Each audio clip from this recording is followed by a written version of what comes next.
Yeah, Nigeria have made it to the quarterfinals. We all knew before the start of this game that for as long as we avoid defeat, we would qualify for the next round. The only pain for me is the fact that we didn't get to score and win this game, because winning this game meant that we would have stayed back in Brisbane, we would not need to travel. So right now, Nigeria would travel to meet the table topper in Group A if my future calculation is right. We will not be staying in Brisbane where we have been. Australia, obviously won their game, and then they go top of the group. And for those people who thought that it was an easy run for Nigeria when we played against Australia, 4 goals against Canada, not as easy as a lot of people thought. And the same Canada that we drew against, that people felt were not good enough. It was. And then when we played against Australia, some people said, oh, we should have beaten Australia. It doesn't really matter. The only thing they have was home advantage. But then you saw how that is. So Nigeria played 2 games in Brisbane, but now they'll be traveling somewhere else to go and play their quarterfinals game. Congratulations to the team, to the coach that is always been vilified. Like I've said before, going into a tournament where there is a lot of crisis, I am rest assured that Nigeria will do well, because that's how we perform. We do better as a people under pressure. We're the only people in the world, obviously, that do well under pressure. When things are going well, we don't do well. It is not a good template, but that's who we are for now. Maybe a generation will come that will change it, that make it appear differently. But for now, that's how we have always performed. When the goings are tough against us, the odds are against us, we do well. So let's look at the game. For this one, I'm not going to just get shouting and get excited. I'm going to just share my observation on the games. I thought, before the game, starting Oshoala was a wrong move. But then again, I saw it was the right move. Monday Gift, I've complained that why she's not playing. She came into this game, she brought in some bites. Did she really make a claim as to, she deserved to be starting? I don't think so. But then the time that she had was very short. But this is my observation of the game, especially in the first 45 minutes. We turn over possession too fast. So sometimes you need to cool the game down. And in cooling the game down, you need to retain possession.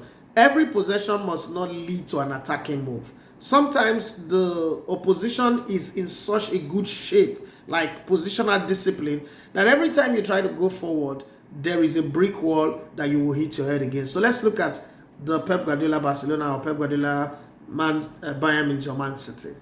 There are times when they play, they are not keeping the possession to go and attack. They are keeping the possession, playing it around themselves to draw the opposition out of position. And then once that happens, they now exploit the pocket of spaces that are available.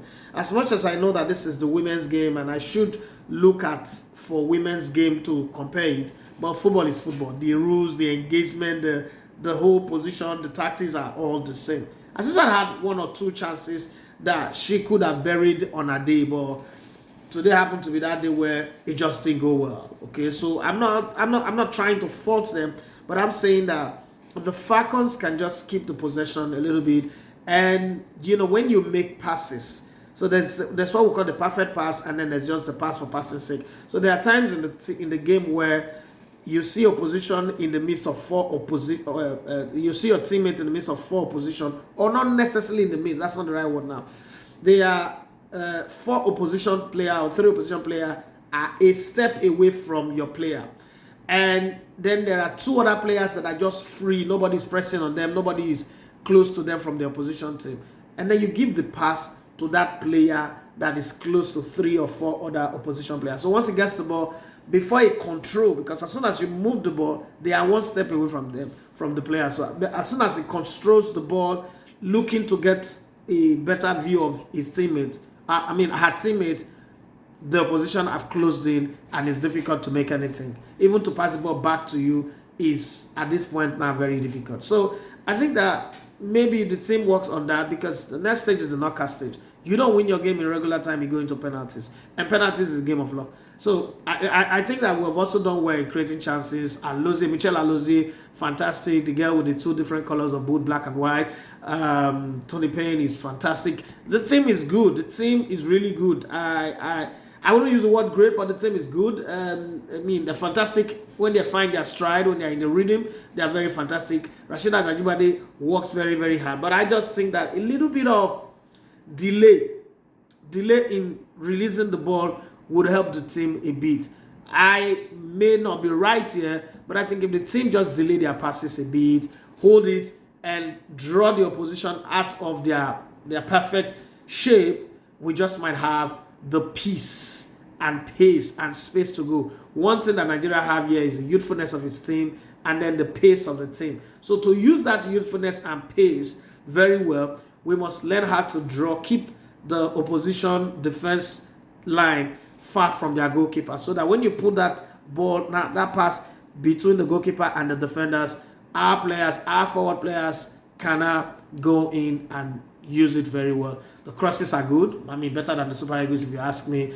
Chiamaka Nadozie, for me, is my best player, my Nigerian's best player in the tournament. That doesn't take anything away from the other players. They've done well. I think also the coach have done well, considering how maligned he has been. He's done well. Again, let's not also forget that Randy Wardrum, in the history of the Super Falcons, is the most supported coach in terms of friendly matches. His salary may have been held for 14 months and then they paid 7 months. Bonuses are held back here and there. That's the story of Nigeria. We don't like it, but it's the reality, because government does not really fund sports the way they should. And so I'm not really going to put the blame on anybody. We're dealing with the circumstances that we find ourselves. Tactically, Randy Wardrum has been good. His substitution, his starting lineup have been good as well. I just wish the team very well in the knockout stage and hope that we'll go on to win and see ourselves in our first ever semi-finals. This is a 9th World Cup that we have attended, and I may be also making history. Asisat Oshoala has made history as the first African player to score in 3 consecutive World Cup, 3 different World Cup. Nigeria also, for the very first time, become the first African team to have 2 group games without conceding a goal. That, for me, is fantastic. But we need to find the goals in the knockout stage. Knockout stage is not a place where you go and look for draw. But it's also good to know that Nigeria is the team that have conceded the most goals for the 9 World Cup that we have attended. And in this World Cup, the coach and the Wardrum have arrested that by making sure that we are not an easy team to score against. And also there is a balance in the way the team is selected and where the team plays. I just hope that they go on and do better. Well, if you're watching this, it's an appeal.